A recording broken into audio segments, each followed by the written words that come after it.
నమస్తే, welcome to C news bulletin. ముందుగా headlines చూద్దాం. పేదలు సామాన్యులపై మహాలక్ష్మి కృప ఉండాలి. బడ్జెట్ సమావేశాలకు ముందు ప్రధాని మోదీ. పంచగ్రామాల సమస్యలకు త్వరలో పరిష్కారం. రెవెన్యూ శాఖ మంత్రి అనగాని సత్యప్రసాద్.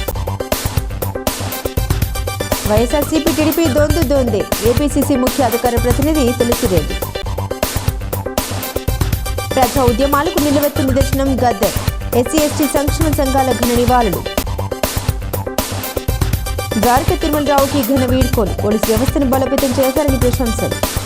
పార్లమెంట్ బడ్జెట్ సమావేశాలు ప్రారంభానికి ముందు ప్రధాని నరేంద్ర మోదీ మీడియాతో మాట్లాడారు. ఈ బడ్జెట్ ప్రజల్లో కొత్త విశ్వాసం నింపుతుందని భరోసా ఇచ్చారు. అలాగే 10 ఏళ్ల కాలంలో పార్లమెంట్ సెషన్కు ముందు ఈసారి విదేశీ జోక్యం కనిపించలేదని విపక్షాలకు చురకలు అంటించారు. పేదలు సామాన్యులపై మహాలక్ష్మి కృప ఎప్పటికీ ఉండాలి. భారత శక్తి సామర్థ్యాలు మనకు విశేష గుర్తింపుని ఇస్తాయి. మూడోసారి ఎన్డీఏకు ప్రజలు పట్టం కట్టారు. మూడోసారి పార్లమెంట్లో సంపూర్ణ బడ్జెట్ ప్రవేశపెడుతున్నాం. ఈ వార్షిక పద్దు ప్రజల్లో కొత్త విశ్వాసం నింపుతుందన్నారు.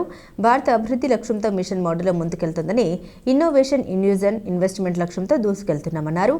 కొత్త విధానాలపైన ఆర్థిక ప్రగతి ఆధారపడి ఉంటుంది. పార్లమెంట్లో చారిత్రాత్మక బిల్లులు ప్రవేశపెడుతున్నాం. పార్లమెంట్ సమావేశంలో అన్ని అంశాలపై సమగ్ర చర్చ జరుగుతోందని, ఉభయ సభలు సజావుగా సాగేందుకు ప్రతిపక్షాలు సహకరిస్తాయని భావిస్తున్నాను అని మోదీ ఆశాభావం వ్యక్తం చేశారు. ఈ బడ్జెట్ సమావేశంలో భాగంగా 2024-2025కు సంబంధించిన ఆర్థిక సర్వేను కేంద్ర ఆర్థిక మంత్రి నిర్మలా సీతారామన్ సభలో ప్రవేశపెడతారు. శనివారం కేంద్ర బడ్జెట్ను ఆమె సభకు సమర్పిస్తారు. బడ్జెట్ సమావేశాలు 2 విడతలుగా ఏప్రిల్ 4వ తేదీ వరకు జరుగుతాయి. తొలి విడత ఫిబ్రవరి 13వ తేదీ వరకు, రెండవ విడత మార్చి 10 నుండి ఏప్రిల్ 4 వరకు జరుగుతాయి. నిర్మలా సీతారామన్ బడ్జెట్ను ప్రవేశపెట్టనుండడం వరుసగా ఇది 8వసారి కావడం విశేషం. कि 2047 जब आजादी के 100 साल होंगे, विकसित भारत का जो संकल्प देश ने लिया है, ये बजट सत्र, ये बजट एक नया विश्वास पैदा करेगा, नई ऊर्जा देगा कि देश जब आजादी के 100 साल मनाएगा तब विकसित होकर रहेगा। 140 करोड़ देशवासी अपने सामूहिक प्रयास से इस संकल्प को परिपूर्ण करेंगे। तीसरे टर्म में हम मिशन मोड में देश को सर्वांगीण विकास की दिशा में, चाहे वो भौगोलिक रूप से हो, सामाजिक रूप से हो या आर्थिक भिन्न भिन्न स्तर के संदर्भ में हो, हम सर्वांगीण विकास के संकल्प को लेकर के मिशन मोड में आगे बढ़ते जा रहे हैं। तो सबसे ज्यादा बल रिफॉर्म पर रहता है। राज्य और केंद्र सरकार ने मिलकर के परफॉर्म करना होता है और जन भागीदारी से हम ट्रांसफॉर्मेशन देख सकते हैं। हमारा युवा देश है, युवा शक्ति है, और आज जो 20-25 साल की आयु के नौजवान है, जब वो 45-50 साल के होंगे तब वो विकसित भारत का सबसे बड़े बेनिफिशियरी होने वाले हैं। ఆంధ్రప్రదేశ్లో కూటమి ప్రభుత్వం వచ్చిన తర్వాత భద్రతా భరోసా వచ్చిందని మంత్రి అనగాని సత్యప్రసాద్ అన్నారు. పెట్టుబడిదారులను ఆహ్వానించేలా ఒక సానుకూల వాతావరణం ఏర్పడిందన్నారు. సచివాలయంలో జరిగిన మీడియా సమావేశంలో అనగాని తెదేపా రాష్ట్ర అధ్యక్షులు పల్లా శ్రీనివాసరావు, ఎంపీ శ్రీ భరత్ మీడియాతో మాట్లాడారు. అనగాని మాట్లాడారు. సింహాచలం పంచు గ్రామాల సమస్య కూడా త్వరలోనే పరిష్కారం కాబోతుందన్నారు. దాదాపు 500 ఎకరాల భూమిని ప్రత్యామ్నాయంగా ఇచ్చి 12,149 ఇళ్లను రెగ్యులరైజ్ చేసేందుకు నిర్ణయం తీసుకున్నాం. గతంలో 2018-2019లో జీవో నంబర్ 225 ఇచ్చాం. ఇంత భూమి ఆక్రమణకు గురైందో దాని సమానంగా భూమి ఇచ్చేందుకు ఆనాడు నిర్ణయించారు. జీవో రాగానే కొంతమంది కోర్టుకు వెళ్లారు. గత 5 ఏళ్లలో వైకాపా ప్రభుత్వం ఎలాంటి న్యాయం చేయలేకపోయింది. సుమారు 12,149 కుటుంబాలకు న్యాయం చేయాలనే ఆలోచన కూడా వైకాపా ప్రభుత్వం చేయలేకపోయిందన్నారు. సింహాచలం భూముల్ని ఆక్రమించి 12,149 ఇళ్లను నిర్మించుకున్నారు. వాటి క్రమబద్ధీకరణకు గతంలోని ప్రయత్నాలు చేశాం. ఇప్పుడు సీఎం చంద్రబాబు నిర్ణయం మేరకు 420 ఎకరాలకు బదులుగా 610 ఎకరాలు సమాన రిజిస్ట్రేషన్ విలువతో సింహాచలం దేవస్థానానికి బదలాయించాలని నిర్ణయం తీసుకున్నామని తెలిపారు. దీని రిజిస్ట్రేషన్ విలువ 5,300 కోట్ల వరకు ఉంది. పేద గంట్యాడ, గాజువాక తదితర ప్రాంతాల్లో సింహాచలం దేవస్థానానికి 610 ఎకరాల భూమి ఇస్తున్నామన్నారు. దేవస్థానానికి చందనం చెట్లను పెంచేందుకు అవకాశం ఉన్న చోట భూమి ఇస్తున్నామన్నారు. గత ప్రభుత్వం ఎక్కడ కూడా వాళ్ళకి సానుకూలంగా స్పందించలేదు. ఎక్కడ కూడా వాళ్ళకి ప్రాపర్ కన్వెన్స్ డీడ్ ఇవ్వలేదు, ఎలిమినేషన్ రైట్స్ ఇవ్వలేదు. దానిపైన కూడా మా ఎమ్మెల్యే అందరూ కూడా గౌరవ ముఖ్యమంత్రి గారిని గతంలో రిక్వెస్ట్ చేయడం జరిగింది. మొన్న క్యాబినెట్లో కూడా ఏదైతే మేము డిస్కస్ చేశామో 0 నుంచి 150 యార్డ్స్ ఉన్నాయి ఫ్రీ ఆఫ్ కాస్ట్ చేస్తా ఉన్నామో, 150 యార్డ్స్ నుంచి 300 ఉన్నటువంటి వాటికి 15% ఏదైతే ఇస్తానో దాని ప్రకారంగా ఇది కూడా చేయాలి. కాకపోతే వీటికి మాత్రం ఇప్పటి నుంచి 2 సంవత్సరాలు కాకుండా 2016-17లో ఇచ్చారు కాబట్టి ఆ డేట్ మీదనే వారికి ఇస్తే బాగుంటుందని చెప్పేసి అందరూ కోరడం జరిగింది. దానికి కూడా సానుకూలంగా స్పందించారు. నిజంగా విశాఖపట్నం పట్ల చంద్రబాబు నాయుడు గారికి ఉన్నటువంటి ప్రేమ, ఎందుకంటే రాష్ట్రంలో అన్ని ప్రాంతాల మీద ప్రేమ ఉంది. కాకపోతే ఇచ్చిన హామీలు కూడా ఎప్పుడు కూడా గవర్నమెంట్ మారినా కూడా గత ప్రభుత్వాలు ఇచ్చినటువంటి హామీలు కొన్ని సానుకూలంగా స్పందించారు. అప్పుడు 2017లో మేము ఇచ్చినటువంటి పట్టాలని కూడా కన్వెన్స్ డేట్ 2 yearsలో ఇవ్వాలి అని చెప్పి రాసి ఉన్నప్పటికీ కూడా గత ప్రభుత్వం ఇవ్వకపోవడం నిజంగా బాధాకరమైన విషయం. అందుకనే ఇప్పుడు రాగానే ఎమ్మెల్యేల కోరిక మేరకు ఆ 70,000 పట్టాలు ఏదైనా అందరికి కూడా ఇమ్మీడియట్ అంటే ఓల్డ్ డేటెడ్ కిందనే ఆ రోజు నుంచి ఎఫెక్ట్ అయ్యే విధంగానే ఆల్ రైట్స్ ఇచ్చే విధంగా కూడా చూస్తా ఉన్నారు. అలాగే యుఎల్సి కూడా ముఖ్యంగా, ఎందుకంటే ఇది రాష్ట్రంలో ఉన్నటువంటి సమస్య. యుఎల్సీలో ఉన్నటువంటి ఎక్సెస్ ల్యాండ్ ఏదన్నా ఆక్యుపై అయ్యి ఉన్నా అవన్నీ చేసినా కూడా అది పిఓటి యాక్ట్ కింద వచ్చి 10 years ఆఫ్ ఎలిమినేషన్కి వస్తూ ఉంటుంది. కానీ ఈరోజు కూడా అది కూడా డిస్కషన్ రావటం, దాన్ని కూడా 2 years టైం పీరియడ్ పెట్టి అంటే ఒక పాజిటివ్ యాటిట్యూడ్ తీసుకొచ్చి ఎక్కడ సమస్యలు ఎందుకంటే ఎక్కువ సమస్యలు ఉన్నాయో అన్ని కూడా తక్కువగా చేసి పరిష్కారం అనేది శీఘ్రంగా ఉండే విధంగా అన్నీ కూడా ప్రణాళిక చేసుకుంటూ ముందుకు వెళ్ళారు. అలాగే ముఖ్యంగా గాజువాక ప్రాంతం వాళ్ళు కూడా ఏది గతంలో 301 జీవో ఇచ్చారో అది 2018 నుంచి అది నడుస్తున్నటువంటి ఇష్యూ. ఎలక్షన్ ముందు హడావిడిగా వీరు కూడా 6 నెలల ముందు చెప్పారు, కానీ అది పూర్తిగా కంప్లీట్ అవ్వనట్టు పరిస్థితి. కొన్ని సంవత్సరాలుగా విశాఖపట్నం ప్రాంతంలో సింహాచలం దేవస్థానం సంబంధించి ఆ ఎంక్రోచ్ అయినటువంటి ల్యాండ్ ఏదైతే ఉందో సుమారు 420 ఎకరాలు 12,149 ఇల్లులు నిర్మాణం చేసుకొని ఎప్పటి నుంచో నివాసం ఉంటున్నటువంటి వారి కోసం ఒక వెసులుబాటు కల్పించాలనే ఉద్దేశంతో ఈ రాష్ట్ర ముఖ్యమంత్రి గారైనటువంటి శ్రీ నారా చంద్రబాబు నాయుడు గారు ఈరోజు అలాగే ఎన్డీఏ పార్ట్నర్స్ అందరితో చర్చించి ఒక నిర్ణయం తీసుకోవడం జరిగిందండి. అయితే ఈ 12,149 ఇల్లులు ఏవైతే ఇల్లు రూపంలో స్ట్రక్చరల్ ఎన్క్రోచ్మెంట్స్ అంటాం, నిర్మాణం చేసుకొని ఉన్నటువంటి వారికి రెగ్యులైజ్ చేస్తూ మరి నిర్ణయం తీసుకోవడం జరిగిందండి. అయితే నిర్ణయం తీసుకోవడానికి మ్యాటర్ సబ్జుడిస్లో ఉంది, ఇప్పుడు ప్రస్తుతానికి కోర్టులో ఉంది. గతంలో కూడా మేము 2018-19లో జీవో నంబర్ 229 ఇచ్చాం. 229 ఇచ్చినప్పుడు ఈ ఎంతైతే ల్యాండ్ ఆక్యుపై అయ్యి ఉందో అంటే సుమారు 420 ఎకరాలు దానికి ఈక్వల్ ఎక్స్టెంట్ ల్యాండ్ ఇవ్వడానికి, అలాగే రెగ్యులైజేషన్ ఏదైతే రేట్లు ఫిక్స్ చేశారో ఆ రెగ్యులైజ్ చేసినటువంటి అమౌంట్ని దేవస్థానానికి ఇవ్వడానికి కోసం ఆ రోజు ఆ జీవో తీసుకురావడం జరిగింది. రాష్ట్రంలో పాలన పెనం మీద నుండి నిప్పుల పొయ్యిలో పడ్డట్టు తయారైందని ఏపీసీసీ మాజీ అధ్యక్షులు డాక్టర్ సాకి శైలజనాథ్, ఏపీసీసీ ముఖ్య అధికార ప్రతినిధి డాక్టర్ ఎన్ తులసిరెడ్డి ధ్వజమెత్తారు. వేంపల్లో జరిగిన మీడియా సమావేశంలో వారు మాట్లాడుతూ వైకాపా టీడీపీ దొందే అన్నారు. జగన్ అరచేతిలో వైకుంఠం చూపిస్తే చంద్రబాబు కైలాసం చూపిస్తున్నారని ఎద్దేవా చేశారు. వైకాపా ప్రభుత్వం రాష్ట్రాన్ని అప్పుల అరాచక మధ్య జూదా, డ్రగ్, గంజాయి ఆంధ్రప్రదేశ్గా తయారు చేసి వెళ్లిపోయిందన్నారు. ప్రస్తుతం టీడీపీ కూటమి పాలన అంతకంటే అధ్వానంగా తయారైందన్నారు. టీడీపీ భార బెత్తడు పార్టీగా తయారు కావడం శోచనీయమన్నారు. నిరుద్యోగ భృతి, తల్లికి వందనం, అన్నదాత సుఖీబాబా, మహిళలకు ఉచిత బస్సు ప్రయాణం, ఎస్సీ ఎస్టీ బీసీ మైనార్టీలకు 50 ఏళ్లకే పెన్షన్ తదితర సూపర్ 6 హామీలను అమలు చేస్తామని, అదనపు పన్నుల ఛార్జీల భారం మోపమని, అధికంగా అప్పులు చేయమని టీడీపీ కూటమి పార్టీలు ఎన్నికలకు ముందు బారెడు హామీలు ఇచ్చాయని, అధికారంలోకి వచ్చాక బెత్తడు హామీలు కూడా అమలు చేయలేదన్నారు. రాష్ట్ర ఆర్థిక పరిస్థితి దిగజారిపోయిందని, గాడిలో పెట్టేందుకు కొంత సమయం పడుతుందని, అంతవరకు సంక్షేమ పథకాలు అమలు చేయాలని, ప్రజలపై పన్నుల భారం తప్పదని ముఖ్యమంత్రి చావు కబురు చల్లగా చెప్పడం దురదృష్టకరమని మండిపడ్డారు.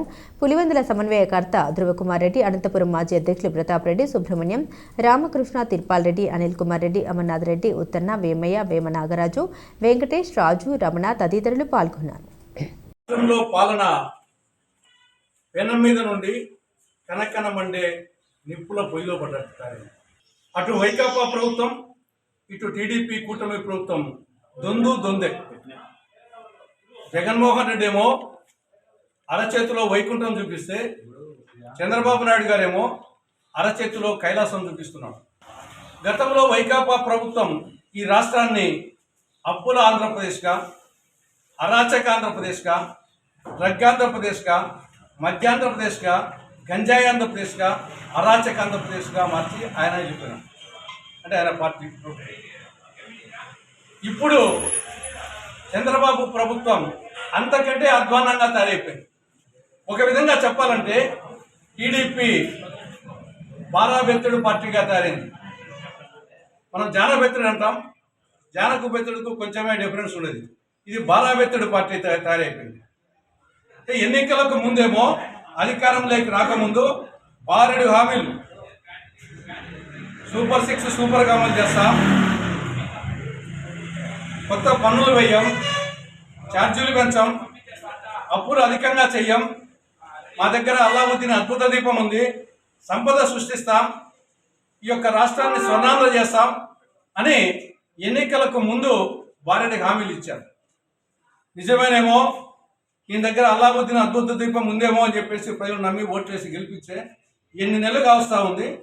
ఇప్పుడు తీరా సాగు కబురు చల్లగా చెప్పినట్టు రాష్ట్ర ఆర్థిక పరిస్థితి నేను ఊహించిన దానికంటే భయంకరంగా ఉంది. దీన్ని రెక్టిఫై చేయాలంటే కొంత సమయం పడుతుంది. అంతవరకు సంక్షేమ పథకాలు అమలు చేయలేము, బాధుడు కార్యక్రమం తప్పదని చెప్పేసి సాగు కబురు చల్లగా చెప్తున్నారు. దీనికోసం కాదు మీ పార్టీకి ఓట్లేసింది, మాట మీద నిలబడతారనే నమ్మకంతో ఓట్లేశారు. కాబట్టి ఎట్టి పరిస్థితుల్లో తప్పించుకునేదానికి అవకాశం లేదు. గద్దర్ గుమ్మడి విఠలరావు 77వ జయంతి ఉత్సవాన్ని స్థానిక గోకవరం బస్టాండ్ వద్దనున్న రాజ్యాంగ నిర్మాత డాక్టర్ బిఆర్ అంబేద్కర్ విగ్రహం వద్ద జిల్లా ఎస్సీ, ఎస్టీ సంక్షేమ సంఘాలు, అంబేద్కర్ మెమోరియల్ సొసైటీ ఆధ్వర్యంలో ఘనంగా నివాళులర్పించారు. నిలువెత్తు ఉద్యమాలకు నిదర్శనం ప్రజా యుద్ధ నౌక గద్దర్ అని వారు కొనియాడారు. ఈ సందర్భంగా ఇటీవల డాక్టర్ బిఆర్ అంబేద్కర్ కోనసీమ జిల్లాలో జరిగిన కార్యక్రమంలో గద్దర్ అవార్డులు పొందిన సామాజిక ఉద్యమ నాయకులు కోరుకొండ చిరంజీవి, దార యేసురత్నం, గొట్టిముక్కల అనంతరావులను ఘనంగా సత్కరించారు. వారికి దుశ్శల్వా, పూలమాల వేసి గద్దర్ అవార్డు పొందడం పట్ల ఆనందం వ్యక్తం చేశారు. ఈ సభకు తాలూరు బాబు, రాజేంద్ర ప్రసాద్ అధ్యక్షత వహించిన ప్రముఖ దళిత నాయకుడు నక్కా శ్రీ గణేష్, ప్రముఖ న్యాయవాది మర్రి బాబ్జీ తదితరులు హాజరయ్యారు. వారు మాట్లాడారు. అంబేద్కర్ ఆశయ సాధనకు నిత్యం కృషి చేసిన గద్దర్ను స్మరించుకోవడం అందరి బాధ్యత అన్నారు. ప్రజా ఉద్యమాల గుండె చప్పుడు గద్దరని, ఆయన మాట పాట ఒక ఉద్యమంలో ప్రజల్ని, అణగారిన వర్గాల ప్రజల్ని చైతన్యపరిచిందన్నారు. 2004లో వైఎస్ రాజశేఖర రెడ్డి ముఖ్యమంత్రిగా ఉన్న సమయంలో నక్సలైట్లతో జరిగిన చర్చల సమయంలో 3 రోజుల పాటు తూర్పు ఏజెన్సీలో 3 రోజుల పాటు ఆయనతో గడిపే సమయం రావడం అదృష్టమని మర్రి బాబ్జీ అన్నారు. సత్కార గ్రహీతలు మాట్లాడుతూ తాము గద్దర్ అవార్డును పొందడం చాలా ఆనందంగా ఉందన్నారు. నాయకులు తురకల నిర్మల, నక్కా సోమేశ్వరరావు, మూర్త నాగలక్ష్మి, ఉర్సుమూర్తి రామారావు, రాజబాబు, సోమబత్తుల విజయ్, అర్థాల కుమార్ బాబు, బేబీ గుప్తా తదితరులు పాల్గొన్నారు. దీనికి ముందు అంబేద్కర్ విగ్రహానికి పూలమాల వేసి ఘనంగా నివాళులర్పించారు. గారి జన్మదినోత్సవం సందర్భంగా ఆయన అవార్డు పొందడం అనేది మా అదృష్టంగా భావిస్తున్నాం. ఆకలి నుంచి, ఆర్తనాదాల నుంచి వెలివేయబడిన జనాల మధ్యలోంచి పుట్టుకొచ్చిన నాయకుడు ఆయన. ఆ ఉద్యమ స్ఫూర్తి ఈరోజు మనందరం తీసుకున్నాం. సమాజానికి మనం తెలియపరచాల్సిన బాధ్యత ఉంది. ఆయన పాట ద్వారా కానీ, మాట ద్వారా కానీ, రూపం ద్వారా కానీ ఉద్యమం అంటే ఇలా ఉంటుంది, పోరాడితే వస్తాయి, ఆరాటపడితే ఏది రాదో అని తెలియపరిచిన గొప్ప ఉద్యమ నాయకుడు. ఆయనకి మనందరి తరఫు నుంచి ఘన నివాళి ఘటిస్తూ సెలవు. గద్దరన్న గారి 70వ జయంతి. ఆయన గురించి మాట్లాడాలంటే ఈ ఆంధ్రప్రదేశ్లో ఉద్యమాల్లో చుండూరు, కారంచేడు, వెంకటపల్లి ఉద్యమాల్లో ఆయన లేకుండా ఉద్యమాలు లేవు. ఆయన యొక్క పాట మాటే ఆ ఉద్యమాన్ని ముందు తీసుకెళ్తాం. ఎస్సీ ఎస్టీ అట్రాసిటీ యాక్ట్ రావడానికి కత్తి పద్మారావు గారు, బొజ్జ తారకం గారితో సమానంగా ఈయన పాత్ర కూడా ఉందని సందర్భంగా తెలియజేస్తున్నాను. అదేవిధంగా తూర్పుగోదావరి ఏజెన్సీలో 2004లో రాజశేఖర గారు నక్సల్స్కి చర్చలు పిలిచే సందర్భంగా ఆయన ఏజెన్సీలో 3 రోజులు ఉండడం జరిగింది. జడ్డంగి, రాజవంగి అటువంటి ప్రాంతాల్లో. ఆయన అవార్డు మాకివ్వటం, మా ముగ్గురికి ఇవ్వటం చాలా ఆనందకరం. ఎందుకంటే జాతీయ అవార్డు ఇచ్చారు, వాళ్ళ కూతురి ద్వారా మేము తీసుకున్నాం, వెన్నెల ద్వారా. ఆవిడ మన కోనసీమలో జరిగింది. ఆ సభకు వచ్చి ఆవిడ చాలా సింపుల్గా ఉండి మాకు ఈ అంబేద్కర్ ఆలోచన విధానమే ఈ దేశానికి శరణం అని డాడీ గారు, గద్దర్ గారు అన్నారా అని చెప్పారు. మాకు చాలా ఆనందం వేసింది. మన భారత రాజ్యాంగాన్ని మనం రక్షించుకోకపోతే మాత్రం చాలా ప్రమాదం ఉంది అన్నలారా అని మా ముగ్గురు కూడా ఉపదేశం కూడా ఇవ్వడం జరిగింది. భారత రాజ్యాంగాన్ని మనం రక్షించుకోవాలంటే మన గద్దర్ గారు పాటలు ఆయన ప్రజల్లోకి వెళ్ళిపోయారు. చదువురాని వాళ్ళ వ్యక్తికి బాగా అర్థం చేసుకున్నారు ఈ పాట ద్వారా, గద్దర్ ద్వారానే. ఏపీ డీజీపీ ద్వారకా తిరుమలరావుకు పదవి విరమణ వేడుకలు పరేడ్ను ఘనంగా నిర్వహించారు. ఆయన మాట్లాడుతూ భావోద్వేగానికి గురయ్యారు. నా జీవితంలో ఉద్విగ్న భరత క్షణాలు, యూనిఫామ్ ఇకపై ఉండదంటేనే భావోద్వేగంగా ఉంది. సర్వీస్లో చేరినప్పటి నుండి అనేక సవాళ్లు చూశారని ఆయన పేర్కొన్నారు. సాంప్రదాయ పోలీసింగ్ నుండి సాంకేతిక పోలీసింగ్ వైపు మారామని, సైబర్ క్రైమ్, గంజాయి, చిన్నారులపై నేరాల విషయంలో చర్యలు చేపట్టడం, విపత్తుల సమయంలో ఏపీ పోలీసులు సాహసోపేతంగా పనిచేశారని ప్రశంసించారు. ప్రభుత్వ సహకారం వల్లే పోలీసు వ్యవస్థను బలోపేతం చేశామని వివరించారు. ఈ సందర్భంగా నూతన డీజీపీ హరీష్ కుమార్ గుప్తా మాట్లాడుతూ తిరుమలరావు పోలీస్ శాఖలో చెరగని ముద్ర వేశారని కొనియాడారు. ప్రజల భద్రత, సేఫ్టీ కోసం అనేక సంస్కరణలు చేపట్టారని గుర్తు చేశారు. మత్తు పదార్థాల నియంత్రణకు ఈగల్ టీం ఏర్పాటు చేశారన్నారు. నూతన డీజీపీగా నా శక్తి మేర పనిచేస్తా, ప్రజా సమస్యల పరిష్కారం కోసం కృషి చేస్తా, సైబర్ నేరాల నియంత్రణపై ప్రత్యేక దృష్టి పెడతాం, సోషల్ మీడియాలో అసభ్య పోస్టులు పెట్టే వారిపై కఠిన చర్యలు తీసుకుంటాం, ఆశ్రమ్ యాప్ ట్రాఫిక్ నియంత్రణలో ఓ మైలురాయని పేర్కొన్నారు. సోషల్ మీడియాలో జరిగినటువంటి హేట్ పోస్ట్స్ కంట్రోల్ చేయడం ద్వారా హ్యూమన్ డిగ్నిటీని మళ్ళీ రెస్టోర్ చేయడం జరిగింది. టెక్నాలజీని ఎప్పటికప్పుడు అందిపుచ్చుకుంటూ మోడర్నైజేషన్ దిశగా అడుగులేయడం వలన పారదర్శకత, జవాబుదారీతనం పోలీసులు కూడా పెరిగింది. దానివల్ల క్రైమ్ ప్రివెన్షన్, క్రైమ్ డిటెక్షన్ మార్గం సుగమైపోయింది.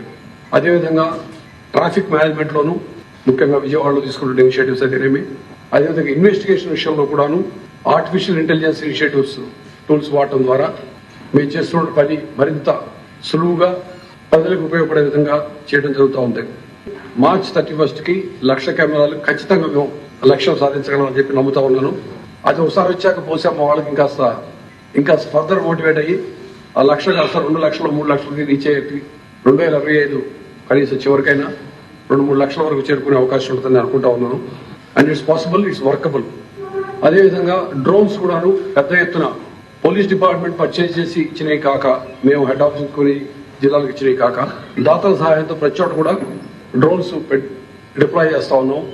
ఆర్థిక ఇబ్బందులు ఉన్నప్పటికీ అభివృద్ధి ధ్యేయంగా కూటమి ప్రభుత్వం ముందుకు వెళ్తుందని రూరల్ ఎమ్మెల్యే గోరింట్ల బుచ్చయ్య చౌదరి పేర్కొన్నారు. బొమ్మూరు గ్రామ శివారు నేతాజీ నగర్లో జరుగుతున్న అభివృద్ధి పనుల్ని క్షేత్రస్థాయిలో పరిశీలించి ఆయా శాఖల అధికారులకు పలు సూచనలు చేశారు. ఎమ్మెల్యే గోరింట్ల మాట్లాడుతూ ప్రజల అభిష్టం మేరకు పనులు జరుగుతున్నాయని, అభివృద్ధి జరుగుతున్న సమయంలో స్థానికులు సహకరించాలని, తగాదాలు పడకూడదని తెలిపారు. ఈ సందర్భంగా ఎమ్మెల్యే గోరింట్ల మాట్లాడారు. ఈ ప్రాంతం నందు మెయిన్ డ్రైన్లు పనులు త్వరలో మొదలు పెడతామని, ఈ మురుగునీరు మొత్తం ధవళేశ్వరం వద్దకు చేరుతుందని, అక్కడ పంప్ హౌస్ నిర్మించే విధంగా చర్యలు చేపడుతున్నామని, పెద్ద మొత్తంలో నిధులు సమకూర్చాలి కావున కొంత సమయం పడుతుందని, వరదల సమయంలో మురుగునీరు కాలనీలోకి ప్రవేశించకుండా కాంక్రీట్ వాల్ నిర్మించవలసిన అవసరం ఉందని, వీటన్నింటినీ పుష్కరాల నాటికి పూర్తి చేసే విధంగా ప్రణాళిక చేస్తున్నామని తెలిపారు. రూరల్ టీడీపీ అధ్యక్షుడు Machari Prasad, MPD D Srinivas, PRD Ravi, JE Sampath Kumar, పంచాయతీ కార్యదర్శి కాశీ, విమర్శెట్టి రమేష్, కామిని భాస్కర్, పిల్లా తనుజ, పల్వెలి సత్యనారాయణ, పితాని రాజు, రాయుడు సునీల్, మరడాపు రాంబాబు, రాయుడు, అలేఖ్య, మెట్లి వీరయ్య, విజయ్, అడ్డాల శ్రీను, యార్లగడ్డ సునీల్ తదితరులు పాల్గొన్నారు. రాయుడుపాకలు గ్రామంలో చాగల్నాడు తిరుమల క్షేత్రం శ్రీ వెంకటేశ్వర స్వామి దేవస్థానం ఆవరణంలో సమరసత సేవా ఫౌండేషన్ జిల్లా సమావేశం జరిగింది. ఈ కార్యక్రమానికి ముఖ్య అతిథులుగా దేవస్థానం వ్యవస్థాపకులు బుద్ధాల వెంకన్నబాబు, ఆయన సోదరుడు బుద్ధాల అమ్మిరాజు వేచేశారు. ఈ సందర్భంగా సమరసత సేవా ఫౌండేషన్ కార్యక్రమాల్లో కొనియాడి ప్రతి సంవత్సరం ధర్మరక్ష నిధికి సంబంధించిన కరపత్రాలు ఆవిష్కరణ జరిగింది. అంతేకాకుండా రాబోయే కాలంలో సమరసత సేవా ఫౌండేషన్ చేయబోయే కార్యక్రమాల కోసం దిశానిర్దేశం చేశారు. జిల్లా ధర్మ ప్రచారక శ్రీనివాసరావు మాట్లాడుతూ ఎస్ఎస్ఎఫ్ ద్వారా గుడి కట్టిన పల్లెల్లో ఎస్సీ ఎస్టీ మత్స్యకార యువతకు తిరుమల తిరుపతి దేవస్థానం శ్వేతలో అర్చకత్వం శిక్షణ ఇచ్చి వారి దేవాలయాల్లో వారిని అర్చకులుగా నియమించడం జరిగిందన్నారు. ఇప్పటి వరకు స్వామివారి దర్శనం చేసుకుని ఎస్సీ ఎస్టీ మత్స్యకారులకు స్వామివారి దివ్య దర్శనం గావించిందన్నారు. జోన్ ధర్మ ప్రచారక్ జగన్నాథం, కన్వీనర్ రామశంకర్, జిల్లా మహిళా కన్వీనర్ పద్మశ్రీ, సహా కన్వీనర్ నాగమణి, జిల్లా పురుష కన్వీనర్ సంయోజక్ రామ్ గోపాల్ రెడ్డి, మల్లేశ్వరరావు, కమలకుమారి, సత్యనారాయణ, భజన గురు అల్లాడు చెంచరం, అఖిల భారతీయ విద్యార్థి పరిషత్ కార్యకర్త చిట్ల సీతారామనాయుడు, సూర్య భాస్కరరావు, అల్లాడి రాజు, హైందవ వీరులు పాల్గొన్నారు. ఇళ్లలో పనిచేసే పనివారి భద్రత, వారిని శ్రామికులుగా గుర్తించాలన్న సుప్రీంకోర్టు నిర్ణయం హర్షణీయమని స్వర్ణాంధ్ర స్వచ్ఛంద సేవ నిర్వాహకులు లయన్ డాక్టర్ గుబ్బల రాంబాబు అన్నారు. స్థానిక స్వర్ణాంధ్ర స్వచ్ఛంద సేవ సంస్థ ప్రాంగణంలో జరిగిన ఇంటి పని వారాల సమావేశంలో ఆయన మాట్లాడారు. ఈ సందర్భంగా కుటుంబ సమస్యలతోనూ, అధిక ఇబ్బందుల పట్ల పేదరికంతోనూ అనేక మంది మహిళలు ఇంటి పనివారిగా మారుతున్నారని, వారికి కనీస హక్కులు, చట్టాలు లేక ఇబ్బందులు పడుతున్నారన్నారు. వారికి పనిచేసే చోట భద్రత, కనీస హక్కులు కల్పించాలని సుప్రీంకోర్టు ఇచ్చిన తీర్పు ఇంటి పని వారి జీవితంలో మార్పునిస్తుందని ఆశాభావం వ్యక్తం చేశారు. గత 5 సంవత్సరాలుగా స్వర్ణాంధ్ర సేవా సంస్థ ఇంటి పని వారులు సమావేశాలు ఏర్పాటు చేసి వారికి వారి పని పట్ల అవగాహన కల్పించడం, యాజమానులతో సత్సంబంధాలు, నమ్మకం పోగు చేసుకోవడం, ఆరోగ్య సమస్యల మీద వారికి అవగాహన కల్పిస్తున్నామన్నారు. వివిధ ప్రాంతాల నుండి వచ్చిన సుమారు 125 మంది ఇంటి పని వారులకు 100 రూపాయల నగదు దుప్పట్లతో పాటు స్వీట్లు పంపిణీ చేశారు. స్వర్ణాంధ్ర సేవా సంస్థ మేనేజర్ హరికృష్ణ, మీరా కుమారి, గంగాధర్, ధనలక్ష్మి, కొండలరావు, దివ్య, ప్రసాద్, శేఖర్ తదితరులు సహకరించారు. భారత సుప్రీంకోర్టు ఇళ్లలో పనిచేసేవారు కూడా శ్రామిక వర్గానికే వస్తారనే ఒక అత్యున్నతమైనటువంటి తీర్పు, ఒక మానవీయ కోణాన్ని స్పృశించే తీర్పుగా ఇది మనం అనుకోవచ్చు. ఆ తీర్పు పట్ల ఒక స్వచ్ఛంద సేవా సంస్థ నిర్వాహకుడిగా నేను హర్షం వ్యక్తం చేస్తున్నాను. ఎందుకంటే ఎలాంటి హక్కులు లేకుండా ఒక మనిషి ఈ భూమి మీద పని చేయడం అనేది చాలా కష్టం. అనేక హక్కులు అంటే చదువుకున్న వాళ్ళు, విద్యావంతులు, మేధావులు ఎన్ని హక్కులున్నా వివక్షతకు గురవుతున్నారు, దాడులకు గురవుతున్నారు. కాబట్టి మరి ఇళ్లలో పనిచేసే మరి మహిళలు ముఖ్యంగా అనేక చోట్ల రకరకాల ఇబ్బందులు గురవుతున్నట్టు మన పేపర్ల ద్వారా చదువుతున్నాం. యజమానులు సరిగ్గా జీతం ఇవ్వకపోవడము, యజమానులు ఏదైనా తప్పు చేశారని నిందలు వేసి వారిని పని మాన్పించడం, ఎక్కడా పని దొరకకుండా చేయడం, అలాగే మధ్యవర్తిత్వం చేసి కమిషన్లు తీసుకునే వ్యవస్థ కూడా ఈరోజు నగరాల్లో ఉంది. మరి అలాంటిది పని మనుషులు శ్రామిక రంగానికి చెందుతారన్న సుప్రీంకోర్టు నిర్ణయాన్ని స్వర్ణాంధ్ర స్వచ్ఛంద సేవా సంస్థ మరి దాని పట్ల హర్షం వ్యక్తం చేస్తూ మనం ప్రతి సంవత్సరం కూడా గత 5 సంవత్సరాలుగా ఎవరైతే ఇళ్లలో పనిచేస్తారో హౌసింగ్ బోర్డు, లాలచెరువు ప్రాంతం, ఇలా క్వారీ ఏరియా, ఈ ఏరియా అందరికీ కూడా ప్రతి సంవత్సరం పిలిచి వారికి వారి పని పట్ల, వారి నిబద్ధత పట్ల, వారి హక్కులు బాధ్యతల పట్ల, వారు తీసుకోవాల్సిన జాగ్రత్తల పట్ల కూడా వారికి అవగాహన కల్పించే కార్యక్రమం స్వర్ణాంధ్ర చేస్తుందని మీ అందరికీ తెలియజేస్తూ, కూటమి ప్రభుత్వం అధికారంలోకి రాగానే యానిమేటర్లందరికీ ఉద్యోగ భద్రత కల్పిస్తామని హామీ ఇచ్చారని, ఆ హామీని ముఖ్యమంత్రి చంద్రబాబు నాయుడు నిలబెట్టుకోవాలని ఆంధ్రప్రదేశ్ యానిమేటర్లు ఆర్పీలు యూనియన్ ఉమ్మడి తూర్పుగోదావరి జిల్లా అధ్యక్షురాలు ఎం శ్రీదేవి డిమాండ్ చేశారు. శుక్రవారం స్థానిక అంబర్ల సూర్యారావు భవన్లో యానిమేటర్స్ ఆర్పీల యూనియన్ ఉమ్మడి జిల్లా సర్వసభ్య సమావేశం జరిగింది. దీనికి డాక్టర్ బిఆర్ అంబేద్కర్ కోనసీమ, తూర్పుగోదావరి, కాకినాడ జిల్లాల నుండి యానిమేటర్లు, ఆర్పీలు హాజరయ్యారు. ముఖ్య అతిథిగా పాల్గొన్న ఏఐటీసీ జిల్లా ఉపాధ్యక్షులు తాటిపక్క మధు మాట్లాడారు. రాష్ట్రంలో ప్రతి ప్రభుత్వ ఉద్యోగి, చిరుద్యోగులు, అవుట్సోర్సింగ్ కార్మికులందరూ కూటమి ప్రభుత్వం హామీలను నమ్మి ఓట్లు వేశారని, సుప్రీంకోర్టు తీర్పు ప్రకారం కనీస వేతన చట్టం ద్వారా 26,000 జీతం ఇవ్వాలని, పెండింగ్లో ఉన్న జీతాలని వెంటనే మంజూరు చేయాలన్నారు. శ్రీదేవి మాట్లాడారు. అర్బన్లో ఉన్న సంఘాలని రూరల్లోకి మార్చాలని, 3 సంవత్సరాల కాల పరిమితి 64 జీవోను రద్దు చేయాలని డిమాండ్ చేశారు. జిల్లా ప్రధాన కార్యదర్శి, కోశాధికారి ఆర్ వరలక్ష్మి, కె కనక మాట్లాడారు. ఏఐటీసీ జిల్లా కన్వీనర్ జట్ల లేబర్ యూనియన్ అధ్యక్షులు కుండ్రపు రాంబాబు, సిపిఐ నగర కార్యదర్శి వి కొండలరావు, మహిళా సమైక్య జిల్లా ప్రధాన కార్యదర్శి పి లావణ్య, ఏఐవైఎఫ్ జిల్లా ప్రధాన కార్యదర్శి పి త్రిమూర్తులు, నాగలక్ష్మి, మణి, సిహెచ్ లలిత, జి నాగజ్యోతి, వీరవేణి, మేడ్శెట్టి లక్ష్మి తదితరులు నాయకత్వం వహించారు. అధికారంలోకి వచ్చిన కూటమి ప్రభుత్వం 8 నెలలు గడుస్తున్నాయని, తమ సాగునీటి తాగునీటి కష్టాలు తీర్చాలని అధికారులకు ఎన్నిసార్లు మొరపెట్టుకున్నా పరిష్కారం చూపడం లేదని, తమను పట్టించుకునే నాదురే కరువయ్యారని గాదరడ దుర్గానగర్ ఇంద్రమ్మ కాలనీలో మహిళలు తమ ఆవేదన వ్యక్తం చేశారు. మా గ్రామం చెందిన బత్తుల బలరామకృష్ణను ఎమ్మెల్యేగా గెలిపిస్తే గాదరడ గ్రామాన్ని అభివృద్ధి చేశారని భావించామని, కనీసం తాగునీటిని అందించే పరిస్థితి కూడా లేదని వారు వాపోయారు. అదేవిధంగా పంచాయతీరాజ్, గ్రామీణ అభివృద్ధి, గ్రామీణ నీటి సరఫరా మంత్రిగా పనిచేస్తున్న పవన్ కళ్యాణ్ సొంత పార్టీకి సంబంధించిన అభ్యర్థి ప్రాతినిధ్యం వహిస్తున్న రాజనగరం నియోజకవర్గంలోని పరిస్థితి ఈ విధంగా ఉంటే రాష్ట్రంలోని మిగతా ప్రాంతాల్లో పరిస్థితులు ఏ విధంగా ఉంటాయోనని ప్రజలు పెదవి విరుస్తున్నారు. ప్రజాప్రతినిధులు, అధికారులు స్పందించి గాదరడ గ్రామంలోని సత్యసాయి పథకంలో మోటార్లకు తక్షణమే రిపేర్లు చేయించాలని, దుర్గమ్మ గుడి దగ్గర ఉన్న హ్యాండ్ బోర్డును కూడా మరమ్మతులు వెంటనే చేయించి దుర్గానగర్ ఇంద్రమ్మ కాలనీలోని మంచినీటి సమస్యలు పరిష్కరించాలని, లేని పక్షంలో రోడ్డెక్కి నిరసన గలం తెలియజేస్తామని వారు పేర్కొన్నారు. ముఖ్యమంత్రి చంద్రబాబు నాయుడిని భారతీయ జనతా పార్టీ రాష్ట్ర కార్యవర్గ సభ్యురాలు నర్సిపల్లి హారిక మర్యాదపూర్వకంగా కలిశారు. అమరావతిలో ముఖ్యమంత్రి కార్యాలయంలో సీఎం చంద్రబాబును కలిసిన హారిక రాష్ట్రంలో సంక్షేమ పాలనపై సంతోషం వ్యక్తం చేశారు. కేంద్ర ప్రభుత్వ సహకారంతో రాష్ట్రంలో కూటమి ప్రభుత్వం సుపరిపాలన అందించడంపై ప్రజలు సంతృప్తిగా ఉన్నారని హారిక తెలిపారు. ప్రధానమంత్రి నరేంద్ర మోదీ సారథ్యంలో కేంద్రంలో ఎన్డీఏ ప్రభుత్వం రాష్ట్ర అభివృద్ధికి నిధులు అందిస్తుందని సీఎం చంద్రబాబు అన్నారు. కూటమి ప్రభుత్వం సంక్షేమ అభివృద్ధి కార్యక్రమాలను ప్రజలకు చేరువ చేయాలని సీఎం చంద్రబాబు సూచించారు. టీడీపీ, బీజేపీ, జనసేన కూటమి మరోసారి అధికారంలోకి రావడం ఖాయమని హారిక అన్నారు. చంద్రబాబు పాలనలో రాష్ట్రం అభివృద్ధి పథంలో పయనిస్తుందని ఆకాంక్షించారు. బులెటిన్ ముగించే ముందు హెడ్లైన్స్ మరోసారి. పేదలు సామాన్యులపై మహాలక్ష్మి కృప ఉండాలి. బడ్జెట్ సమావేశాలకు ముందు ప్రధాని మోదీ. పంచగ్రామాల సమస్యలకు త్వరలో పరిష్కారం. రెవెన్యూ శాఖ మంత్రి అనగాని సత్యప్రసాద్. వైఎస్ఆర్సీపీ టీడీపీ దొందే. ఏపీసీసీ ముఖ్య అధికార ప్రతినిధి తులసిరెడ్డి. ప్రజా ఉద్యమాలకు నిలువెత్తు నిదర్శనం గద్దర్. ఎస్సీ ఎస్టీ సంక్షేమ సంఘాల ఘన నివాళులు. ద్వారక తిరుమలరావుకి ఘన వీడ్కోలు. పోలీసు వ్యవస్థను బలోపేతం చేశారని ప్రశంసలు. ఇవి బులెటిన్ అప్డేట్స్. మరిన్ని అప్డేట్స్ కోసం చూస్తూనే ఉండండి సీ న్యూస్.